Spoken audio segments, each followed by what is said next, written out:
Hey guys, it's Carly. Welcome back to Mostly Dating, a First Rounds on Media production. You can get a free month of First Rounds on Me's premium subscription by using the code MOSTLYDATING. I have the link in the show notes of this episode, and you can also find it on my Instagram. I'm doing a solo episode today. Really excited. You guys know I love these. Before I get into the episode, I have a few housekeeping type things to talk about. So first is there's going to be a new structure to the solo episodes, which I'm really, really excited about. And I'm sharing this on Instagram as well, but I wanted to break it down for you guys here. So the thought process behind this is I love doing these. You guys know I love answering listener questions. It's like my favorite thing ever. But what I really wanted to do is kind of give a little bit more structure to the listener questions and kind of give you guys different buckets to put the questions into. So I came up with a few categories. And again, I'm going to share this on Instagram, but I wanted to share it for you guys here. Obviously, you're listening to the podcast, means you're a listener, and would love for you guys to write into the podcast for these different categories. So I'm going to have 5 different categories. I'm not going to get to each of them every week, probably, just depending on the submissions that I get. And we'll see the ones that are the favorites and the ones that stick. But I'm going to kind of put the questions into these buckets. And so this will be helpful for you if you're like, oh, I have a really great situation for this specific category. And it'll also help you know what to expect with these episodes. I'll also answer kind of rapid fire style listener questions toward the end of the episode as well, just because I know people love that. But let me give you a breakdown of these new categories. I'm going to start this next week so that I can get some time to get these submissions coming in. The first one is going to be the what should I say? So this is if you're having a conversation with someone, whether it's on a dating app, whether it's in text message, whether you're maybe just having a conflict even with a friend or something and you need to come up with what to say. I want you to send me screenshots of the conversation and I will tell you, and I also want you to send me what you're thinking you should say because I need to have it come from you a little bit. And then I'll tell you what I think you should say. So give me all the context and I'll help you perfect your message. One caveat for this is of course, I'm going to be recording this a little bit after you send it to me, and then it's going to come out probably a week or so later. So what I'm going to try to do with these is when you send it to me, I'll give you my advice, and then I'm just going to use it on the podcast because I know so many people will relate to these different situations. So I want to make sure you get that advice soon enough to actually use it as well. The next category is should I keep going or call it? So this is more for those actual reasons of I might want to end this relationship, or I'm not sure if I should go on another date. I feel that's going to be a really popular version of this question is maybe you go on the first date and you're not sure. There's the classic, oh, there's not the spark and I'm not sure if I should give it another try. Maybe you've gone on 3 dates and you're still not really sure if you're attracted to them, or you're still not really sure if you know what they're looking for, if you guys have the same values, or like I said, maybe you're in a relationship and you're not sure if you should end it or not. So that's the keep going or call it. Write in the whole scenario and I'll help you decide. The fourth one is one of my favorites. This is called Expanders, and this is kind of based on an episode that we did a couple months back that was about people who met their partner, quote, later in life. So later than they expected that they would, or later than they at one point wanted to. And it's not necessarily only for those scenarios. It's mostly just I want us to be each other's expanders. And what I mean by that is we have so many people listening who are single. We have so many people listening who are in a relationship, but maybe want the relationship to be a little bit more aligned with them or a little bit better, or just people who are hoping for certain things, trying to manifest certain things into their life. And I think it would be really cool to hear stories from people who have had a success story, I guess. So maybe you struggled with something a lot and now you found that relationship that you really wanted. Or maybe, like I said earlier, you thought you would never meet somebody and then you did and you want to share that story. So share the story of something that went well in your dating life. I feel we don't share those stories enough. We're always sharing kind of complaints and issues and asking for advice. And that's great. That's why I have this podcast. But I want to share those good, exciting expander stories. And then I'll try to share one each episode. And it will just help us kind of be a little optimistic, proof that it's out there and that we can find that thing that we're looking for. The last one is another one that I think will be really cathartic for people. This category is going to be a letter to my younger self. This is where you'll write in a lesson that you've learned, maybe something that happened in your life that you feel oh, I wish I knew this when I was 20 years old and dating, or maybe you're 40 now and you're oh my God, when I was 30, if I could tell my younger self this. It's kind of similar to the expander, but it's supposed to be very cathartic for you and also the people listening. I'll read the letter out loud.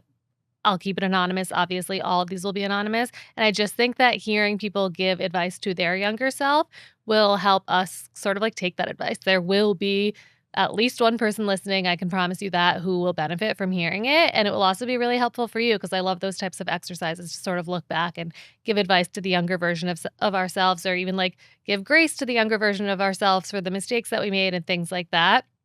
I'm gonna share a couple of things that, like, I've learned, and I'll do that in a little bit, but I just wanted to share those different categories. If you are listening and you're like, "Oh, I have something that's great for that specific topic," definitely write in. I'm gonna keep sharing this on Instagram as well. You can always, again, write in your questions, even if it doesn't fit into one of these little buckets, but I think it'll be really cool and fun to start giving some structure to these different episodes, and again, those were 6 different categories. We'll see which one sticks. We'll see which one I get the most responses for, and then we'll just take it from there, and if you have an idea for a different category, a different segment you think I should do, definitely let me know because I'm totally open to suggestions. Like I said on last week's episode, I think you guys like, I mean, I hear from you guys that you love the solo episodes and I love recording them and I want to keep doing them, but I want to give them like a little bit more, I don't know, like I said, structure.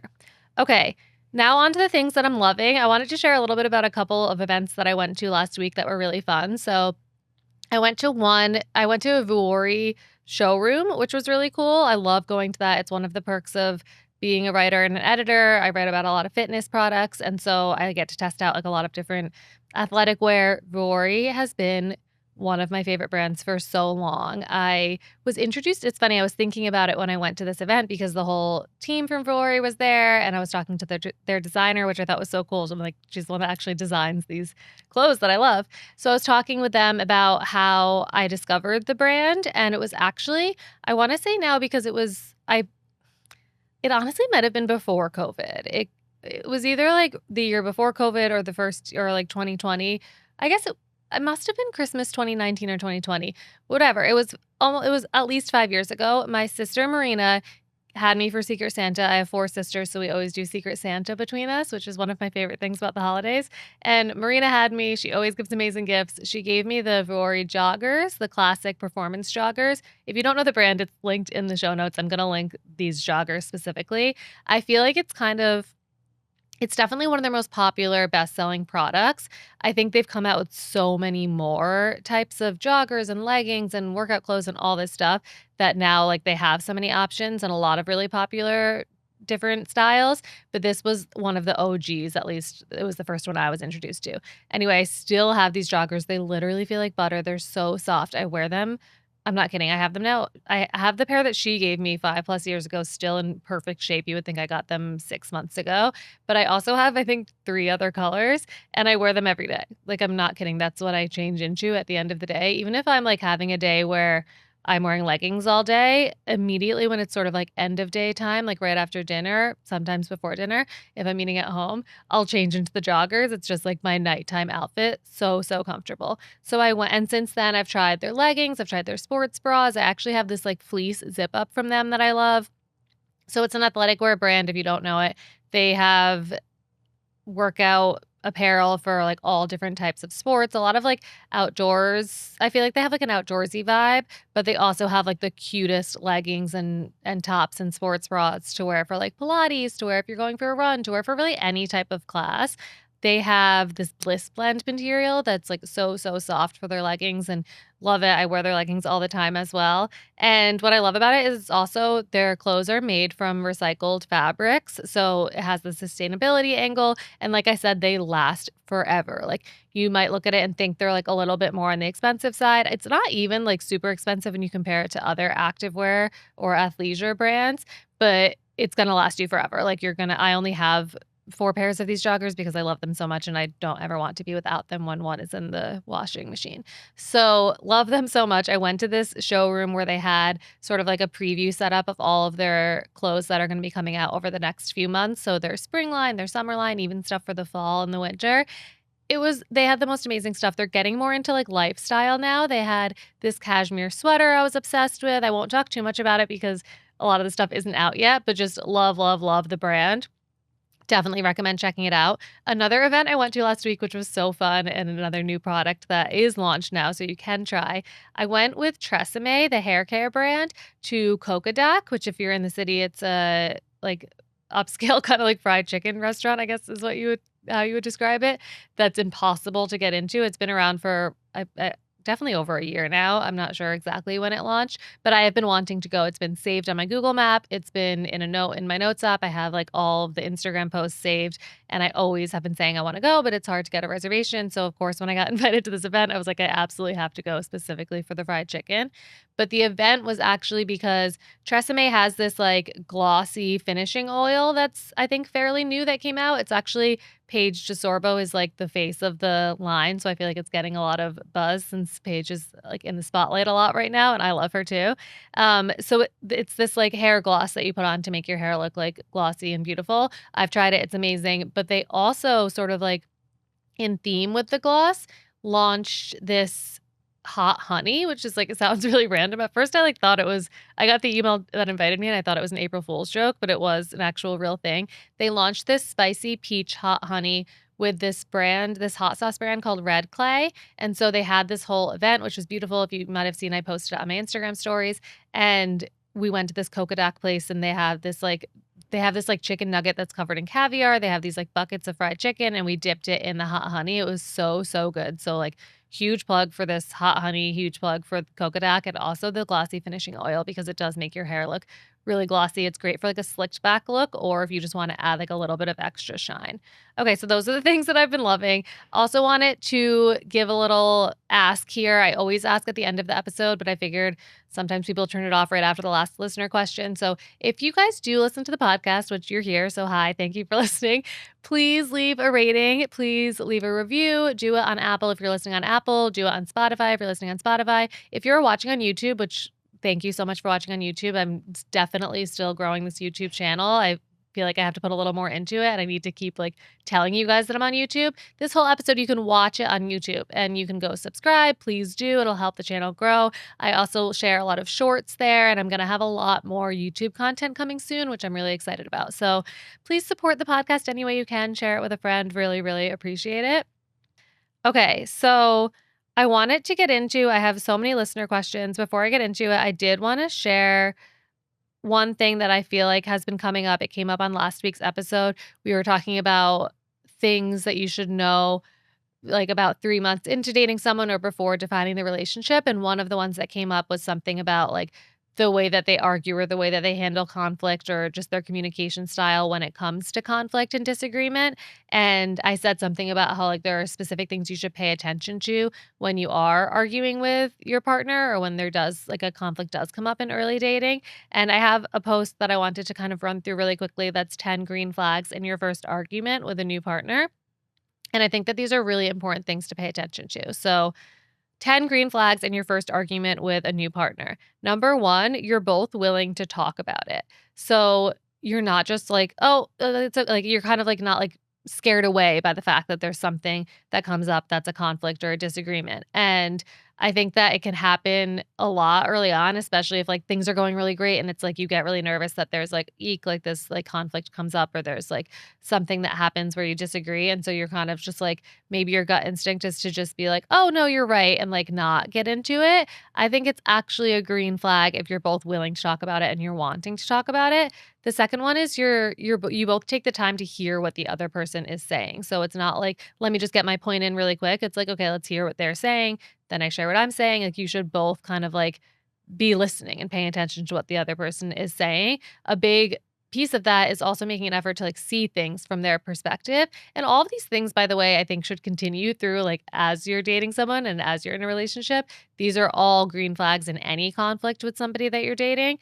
But you should do this and you should feel like they're doing it. Both of you should be making an effort to see things from the other person's perspective. Because if you don't have, if you have such a closed mindset that you can't even like fathom the fact that somebody might see this from another point of view, that's like really, really not a good sign. It's honestly not a sign of like being emotionally available. And it's just not a sign of like being compatible if the person doesn't want to hear things from your perspective. Of course, like emotions can be high in a conflict and in an argument, but it's just like a very that I would proceed with caution, especially in your first argument with somebody if they're not even willing at all to hear from your perspective. Number 4, even if your voices are raised or people do get frustrated, you both keep your cool overall. So screaming is just like a no. If somebody's screaming at you in your first argument, I would run for the hills. No name calling. I've been called names in arguments, and I definitely should have left that relationship very, very a lot earlier than I did.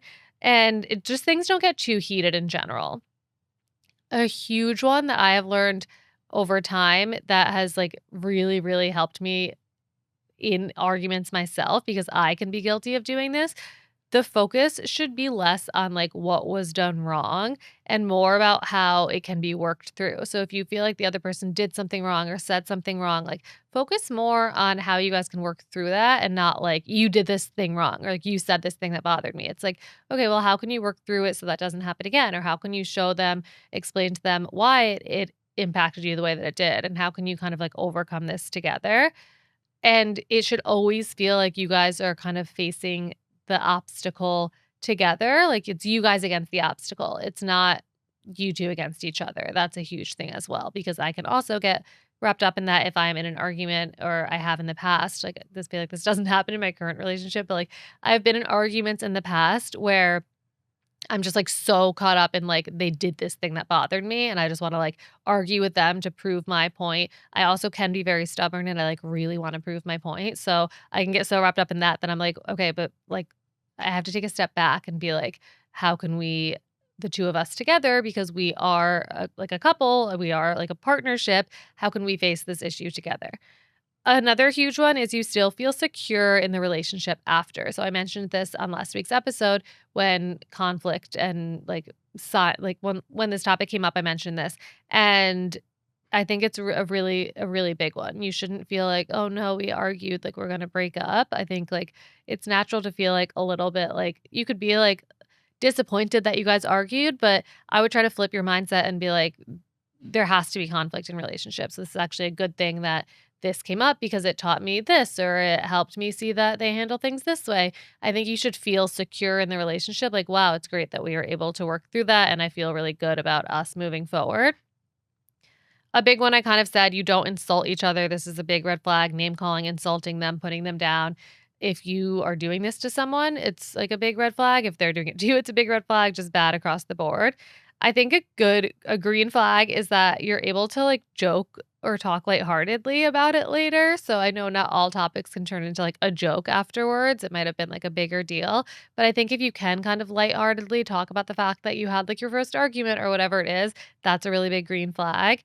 Another green flag is you feel closer to them afterwards. I think that conflict and overcoming conflict together does bring couples closer together, and you're both able to take accountability and apologize when warranted. So, a huge thing that bothers me in arguments that I've had in past relationships is like if they're the one that did something that upset me and then I end up feeling like I have to apologize at the end of it, that's a red flag. Like I think that if you can't bring something up that bothered you, or like if you can't bring something up that bothered you without them also turning it into like something that bothers them, it's just like extremely frustrating. I think that both people in the relationship should be like emotionally mature enough that they're able to apologize and take accountability without also like needing the other person to apologize. Unless like this was a situation where you both kind of feel like you got heated or whatever it was. Just at the end of the day, there should be a willingness to take accountability, and not like a like pressure for both people to apologize if it was like more like one-sided kind of thing.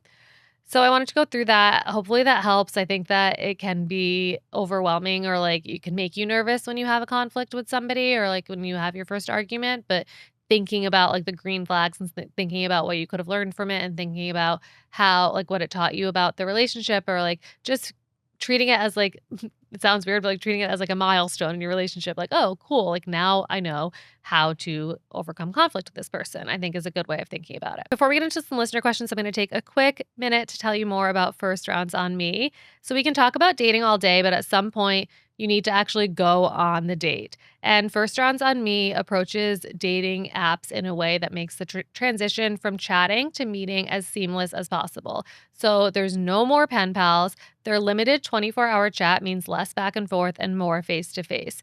First Rounds on Me takes care of the planning, so you don't even have to think about a thing. One match a day shifts the focus from endless swiping to intentional dating. At the end of the day, First Rounds on Me makes the process so smooth that saying yes to a date feels effortless and exciting. So you can focus on actually getting to know the person on the date and not getting caught in the chatting back and forth, the wondering if they're going to ask you out. It just takes all the guesswork out of it and it makes dating fun again. So say goodbye to swiping left and hello to real connections. First Rounds on Me helps you skip the awkward stages and find meaningful matches. Get a free month of First Rounds on Me's Terracotta Premium subscription. All you have to do is use the code MOSTLYDATING. All right, let's get into some listener questions. We have a lot of really good ones today. This one is a little bit longer. Okay, so this person says, I opened up to my boyfriend about wanting to see him more often. We found a compromise. Then he brought up how he wants me to try to be friends with his friends because we're going to be together a year and I've hung out with his friends 3 times. These best friends are 2 females. They're sisters, and in all honesty, I feel that they don't like me. They make me feel insecure, and I told him this. I also told him how I don't want to put him in a position where he has to choose between me or them, and he said that's how he feels right now. I've tried being friendly with them. I've told him to ask them to hang out, but they tend to say no. When we are together, we have no topic of conversation. It's all awkward and uncomfortable. But I told him I'm willing to try, even if it's a situation that makes me anxious and stressed, but that I do it for him.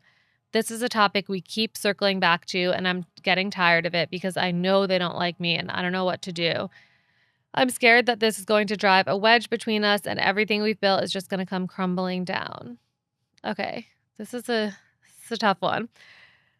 Like, it's so hard because my initial instinct is like, why are his best friends 2 sisters? Like, it's just like, I do get kind of in like it is weird for him to have best friends who are girls, but it's like at the end of the day, I know that that's just the reality for some people, I guess. I don't know.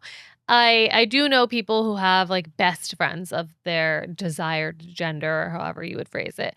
But it does give me like a little bit of pause. I feel like there are some things in the way that this is being communicated between you two that do make me feel like a more a conversation needs to be had in like a different way. And so what I mean by that is that first of all, I feel like it's annoying that he's like kind of using this against you and kind of telling you that you have to make more of an effort when it sounds like you are making an effort and it sounds like his friends are the ones that are not being, and of course I'm only getting your side of it, but it sounds like his friends are making you feel insecure and not like being nice to you or saying no when you are trying to hang out with them, and then he's just telling you that he wants you to try to be friends with them. It sounds like you have tried that.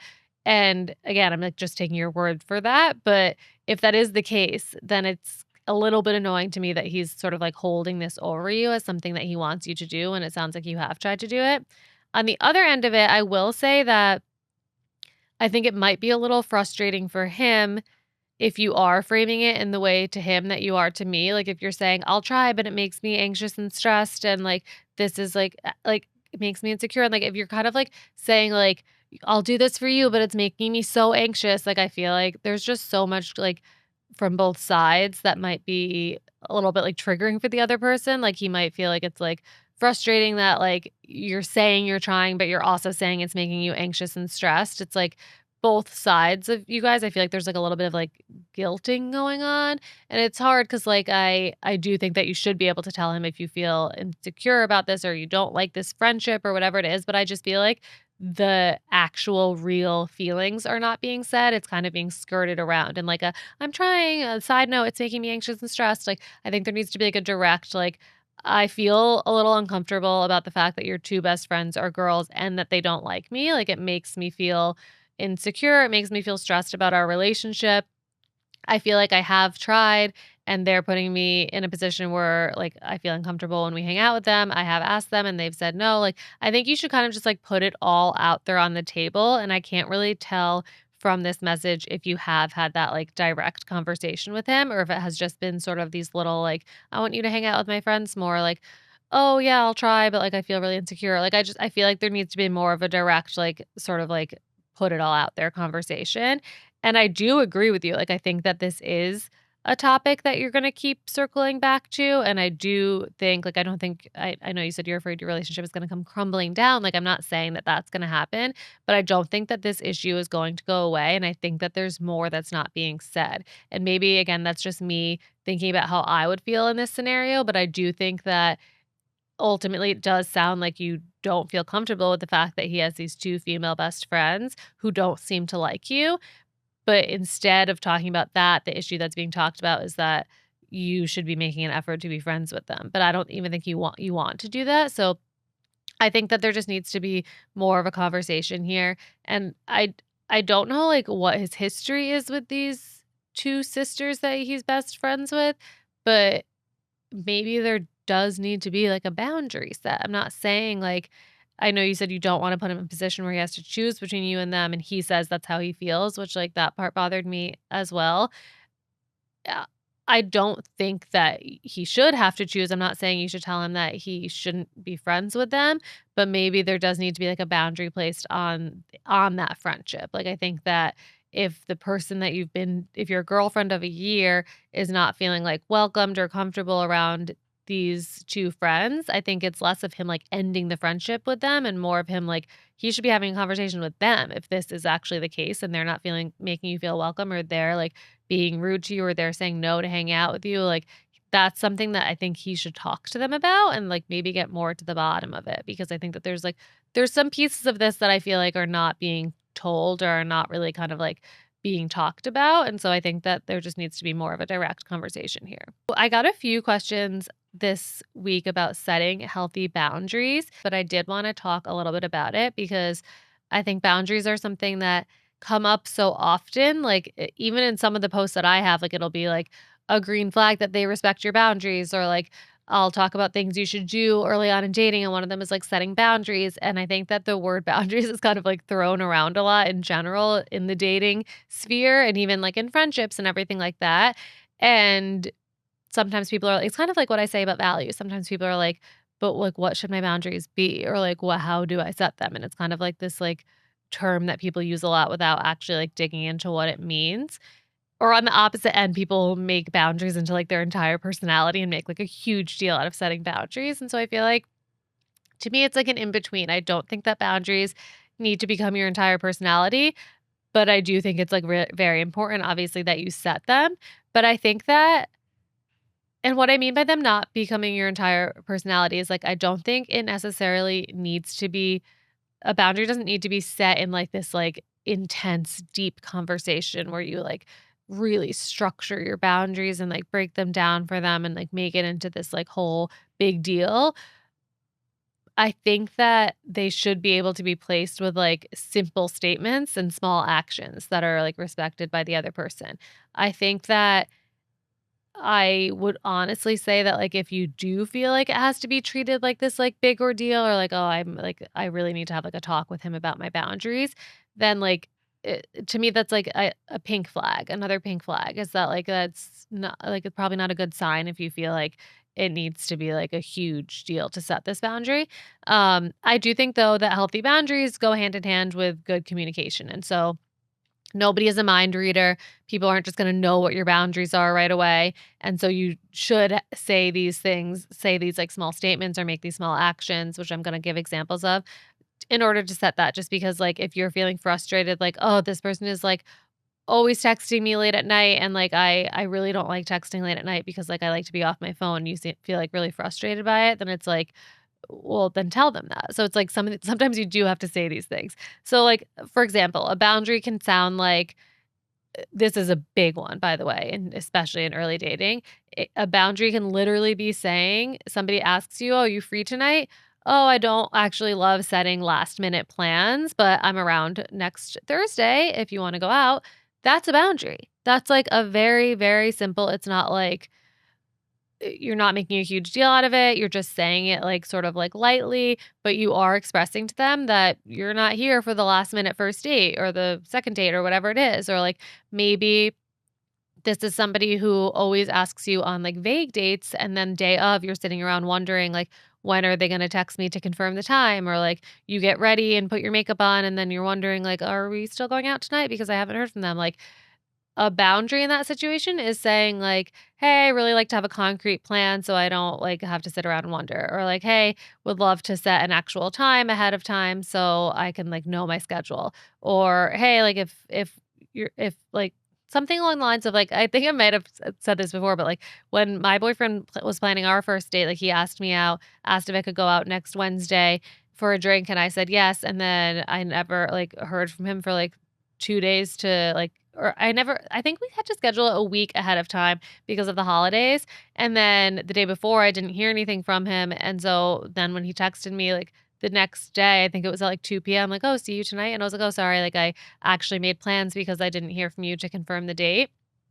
And I didn't do that because it was like a dating rule I must follow or something like that. I did that because I wanted him to know that like I like concrete plans. I like the person to confirm ahead of time so that I know what I'm doing and I'm not sitting around waiting. And so I think like literally just me saying that and I again, I wasn't trying to do it as like a game or anything like that. I like genuinely had already made other plans and I couldn't go out with him because I just figured that we weren't because I hadn't heard from him. After that, he literally confirmed every date the day before or the morning of or whatever it was. Like he was sure to do that because he knew that that was important to me and that was like a boundary that I set very simply and casually. It was not a big deal. I was not like I refuse to go out with you again because you didn't confirm the date the day before. I was just like, "Oh, sorry, I made a plan because it wasn't confirmed." I always like to like know for sure. And it was as simple as that. Another thing could be, I'm really enjoying getting to know you, but just a heads up, I like to move a little slower physically. So that's a boundary that you're setting early on in dating. And it can be said like very straightforward, but also very simply. Like it does not have to be a big thing. Another one, like kind of like what I said earlier, but maybe you don't like to text so much and you'd rather like have conversations with them in real life. Like you could say, I'm not a big texter because I don't like to be on my phone all day, but would love to pick this conversation up when we go out next. Something like that. So those are all very simple boundaries. It's basically like the way that I like to think about boundaries is you're literally just giving them information on how to interact with you in the best way.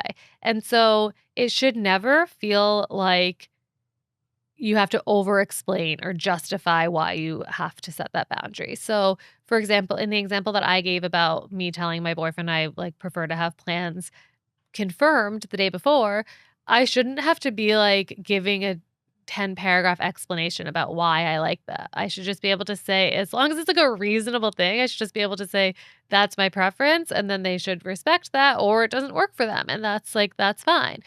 The point of a boundary, a healthy, like, realistic boundary, is to weed out the wrong people and to make sure that you're able to live your life in a way that makes you feel aligned and happy and all the things that I was talking about last week with, like, your authentic self. Like, setting boundaries for people, and it's not just dating, it's with your family, it's with your friends, it's just, like, in everyday life.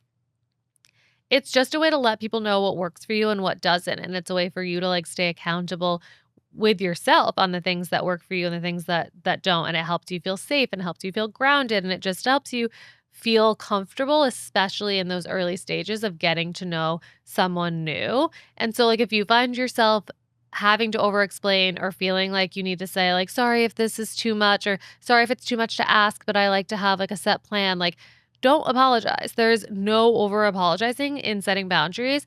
It's not too much. Like, you're giving them the tools that they need to have a successful relationship with you. And hopefully, honestly, it'll open up the door for them to be able to like express their boundaries and the things that they want. And then you learn more from them that way. And like, honestly, like they should be thankful that you're giving them this boundary because it's giving them, again, a tool to be more successful in those early dating stages with you. And your boundary will never scare away the wrong person. So, like, literally repeat that over and over again. We set boundaries so we don't waste time on the wrong people and in the wrong situations. And so we don't get to that place that I mentioned last week of where you don't feel seen or you don't feel heard or you don't feel like um you don't end up in situations where you feel unseen or undervalued. Like the example that I gave of sitting at home and like all ready to go for your date, but not sure exactly where you're going or what time you're going. And it's like that night, like that can make you feel like you're not valued. Like that can make you feel like,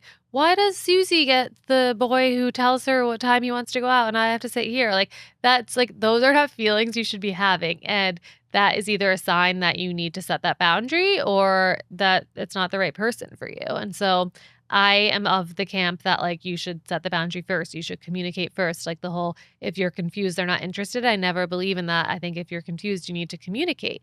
And so communicate that boundary, say the thing that you want, do it again. You can do it in a lighthearted way. It doesn't have to be a huge deal. But the more comfortable you get, like setting these boundaries early on in a relationship or like in other areas of your life, like in friendships and with family, the less likely you are to end up in those situations where you feel not seen or not heard or just like stuck or undervalued. So it's a huge part of communication. It's just something that I wanted to talk about quickly because I feel like it's something that we can all get really caught up on. And then the word is just like swirling around and people are talking about boundaries all the time. And it's like, wait, how do I do that? I'm also going to do a post soon on like examples of boundaries to set early on in a relationship. And I just want to caveat that not every boundary, like not every person needs all of these boundaries. It's just kind of like to get your mind working of like, oh yeah, those are things that are important to me. And I do want to make sure that I have that conversation early on. Okay, this person says, matched on an app, spoke, met, got intimate, all going well, then suddenly he switched. He demonstrated emotional unavailability, constant excuses for not showing up, yet still wanted to continue talking. I said I needed consistency. He said I was overthinking, so I removed myself. What happened? This is a great example of a boundary. So, this is very annoying behavior that this person had. They spoke, met, got intimate, all like kind of like coming on super strong, and then was giving signs that he wasn't emotionally available. She recognized that, said she needed more consistency. Saying you need more consistency is an amazing boundary to set early on, by the way. So I'm really happy that she did this. Then he tried to tell her he was overthinking it or she was overthinking it. And that's just like, I don't again, like, I hate throwing out these terms. I'm not saying he was, like, actively gaslighting her, but I hate, like, when someone tells you you're overthinking when you're just telling them something you need from the relationship, like, you need consistency. That's a very normal, very valid thing to need early on. So, I know, like, I feel like she says, like, what happened or she I feel like that there's not really much of, like, a question here. I think what happened was that you were able to identify that this was not a dating situation that you felt, like, good in, that you felt confident in, that was making you feel, like, happy and fulfilled, so you cut it off, and that's, like, very, very good, and you're making space for the right relationship to come into your life. Another person asked, oh, this was an interesting one. Somebody asked, "When is it appropriate to ask him to unfriend his wife on his ex-wife on socials? They have no kids together." My response for this was, I wouldn't ask him to unfollow her, and I got a lot of feedback on this. And I wasn't saying that, like, I validated that, or I validate that you feel this way, that it can be like that it can make you feel maybe like insecure, or just like you don't feel great about the fact that he still follows his ex-wife on social media when they don't have any ties together, like they don't have a kid together, they don't have any need to be in each other's lives. But I kind of wanted to dig a little bit deeper into what her concerns are. Like, is she worried that they still communicate? Is she worried that he still has feelings for her? I would think about, like, what concerns you have about his, like, existing connection with her, which it sounds like is literally just a social media follow, and maybe, like, have a conversation about that. Or I would say I would just, like, tell him voice to him that it makes you uncomfortable that he follows her, and I think that both of those options of, like, going down, like, the communication route and just telling him how it makes you feel are more productive than just asking him to unfriend her, which is, like, how she phrased the question initially. And I did a poll on this where I asked, like, what if what people would do, like, would they ask the person to unfriend or would they not ask them to unfriend? And about, like, 25% said they would ask them to unfriend, and then, like, 75% said that they would not ask them to unfriend. I did get a lot of messages from men who were saying that, like, he shouldn't still follow her. It's funny because actually not a single woman replied to this story, but so many men replied to it and said, like, "What? Well, why is he still following her?" So that was kind of interesting to me. But what I said to the woman who asked the question was like, because she then ended up messaging me and saying she's afraid that this connection will keep them connected in ways that they don't need to be any longer since they're divorced. And then she's followed up with, maybe I'm insecure though. And I don't think that, like, I don't think you need to label yourself as insecure as like a negative thing because something is making you feel insecure. And what I mean by that is like it's okay that you don't feel like fully happy or secure with the fact that your boyfriend is still following his ex on Instagram. And I understand your fear that there's like still this connection there. But again, I think that the best thing to do is to just tell him, like, "It bothers me that you still follow your ex." See what his reaction is, and then not, like, to treat it as a test, but, like, kind of, I feel like, especially based on all of the men that replied, like, I think that he should unfollow her if you just say it bothers you. I just think that's the better way to go about it because saying, "Unfollow your ex," or, "I want you to unfollow her," is just, like, kind of comes across as controlling, whereas voicing that it bothers you is just kind of, like, being vulnerable and putting them in a position where they can put you first, and that's what I feel like they should do in this position. And so that's what I would do. One guy said his perspective, and I wanted to read it. So this person said, as a guy, it's also better to understand what's the heart behind him wanting to follow her. And there should be no reason why he shouldn't easily unfollow if she says how she feels. Is there a reason he's still holding on? I personally blocked my ex on everything, not because of conflict, but to detach and truly let that part of me heal. And so I thought that was like interesting to hear. I think a lot of people do that. I think people even if they weren't married, will block their ex or like mute them, I think is always a good option. Or just unfollow is also a fine option as well because like helps you move on. And so I think it's like very possible that this man is just like has just not even thought about unfollowing her. I'm curious if like she posts a lot and he sees her a lot, or if it's just kind of like this person he follows and like he just forgot that he did or something like that. Or if he's like still holding on. So it's a good conversation to have. I think it's like one of those like modern day things that like it has the Instagram part of it is like a modern thing that maybe people our parents obviously did not have to deal with, but I think this is like a topic that is always important to talk about is like where the ex stands in their life, especially if it was an ex-wife. So I would just talk about it. This person says, "I'm seeing a new physical therapist and he has been very flirty and asked if I have a partner. Should I ask him out?" I'm wondering if this is the same person because I got a message now like 3 months ago that was asking if they should ask out their physical therapist, and I put it on my story with a poll, and I got so many responses from physical therapists and different people in like the medical profession like begging this woman to not ask out her physical therapist and saying how like it makes them feel so uncomfortable when patients ask them out and like or patients flirt with them and blah blah blah. And so and how it's like unethical for them to date their patient and all this stuff. And so I am not a physical therapist and I'm not in the medical field, but it's so like I can't speak to it from that perspective, but I want to have a huge caveat that so many people felt that way. But this feels a little different. He has been flirty. He asked if she has a partner. I still no, I would not ask him out. Like I just wouldn't do that. I don't think you should ever ask somebody out while they're at their place of work and you're not working. I think I'm all for people dating at work, which sorry, don't come for me. Sometimes I say that and people get really mad about it. But meeting at work is a great place to meet. It's another sidebar I could go down. But in general, I would not like if somebody is working and you're their patient or you're their client or you're their whatever, I wouldn't ask them out. It just puts them in a really uncomfortable position, especially like this is her physical therapist. And I just feel like it's like it's very awkward, and even if he has given you some signs, like, you can say, "No, you don't have a partner," and you can kind of, like, be friendly and, like, flirt with him a little bit if you want to, but I wouldn't ask him out. I would leave that up to him. I would, like, if you feel really, like, strongly about it, like, yeah, let him know you're available by saying you don't have a partner and by, like, flirting back to him if he's flirting with you, but ultimately, he can ask you out if he wants to, and I wouldn't, like, put him in an uncomfortable situation of, like, having to tell his patient, like, no if she asks him out. So that's my advice. Okay, this person says long term friends with feelings going both ways. Almost got together a few years ago over summer, but ultimately never happened just due to a million different things. Neither side openly acknowledged the feelings nor the events of that summer. Both just moved on and remained friends. Latent feelings remain for sure with me, and based on mutual friends, the other also feels the same still too. Going to visit the other person solo next month, how to navigate. Okay, I think if you're going to visit them solo, there's probably an end both of you have like expressed to mutual friends that you feel into them. There's probably a expectation that there's like a little bit more to this than just friends. But I would say that because this has been going on for over a year, almost got together a few years ago over a summer. So this has been going on for a few years and you still have these like what you call latent feelings.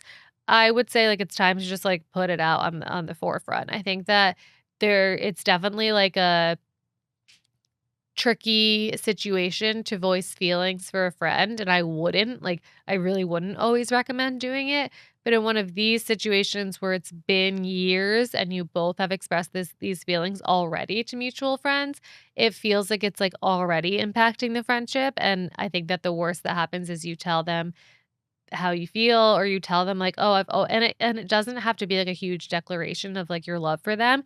It could be like you're going to visit them solo, which is like that's really fun. I'm glad that you're doing that. So when you're visiting them, you could just say like maybe you're out one night and you're having drinks or you're out to dinner, you're having fun. Like you could just lightheartedly say like I've always thought about what might happen if we tried to date, or I've always like had in the back of my mind that maybe we'd end up together. Like you could say like little like that one sounds like a little bit more, like, heavy, but, like, you could say it lightheartedly depending on, like, how your rapport is with this person or, like, what your relationship is like. I think that because neither of you has openly acknowledged the feelings or what you call the events of that summer, like, I would love more more detail here, but you almost got together and then never acknowledged it, and then you've both still, like, had these feelings. I think now it's just time to put it all out on the table, and so that's exactly what I would do. I think that this trip seems like a great time to do it.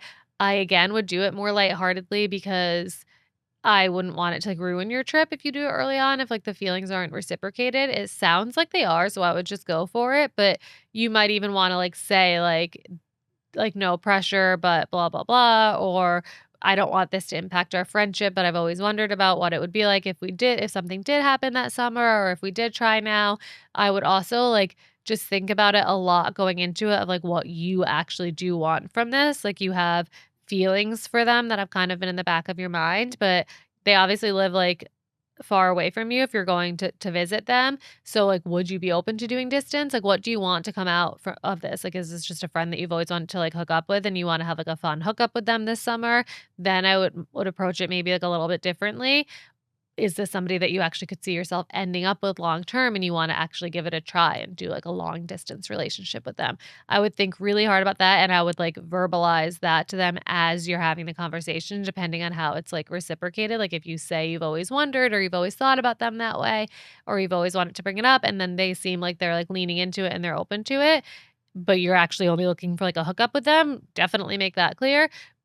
Or if you want to, like, if you would be open to trying distance, make that clear as well, because that could be something that's holding them back. If they don't think that you would be open to that, or maybe like they're worried about that. So I would definitely be get clear on what your like intentions are and then make those clear when you're talking to them as well. Okay, I'm going to end it there. Thank you guys so much for listening. Again, if you're enjoying the podcast, please leave a rating and a review, subscribe on YouTube, and I hope you guys like these new categories that I'm introducing next week. Again, I'm going to share it on Instagram, but if you have something that you feel like fits into one of these buckets, send me an email. It's carly@mostly dating.com.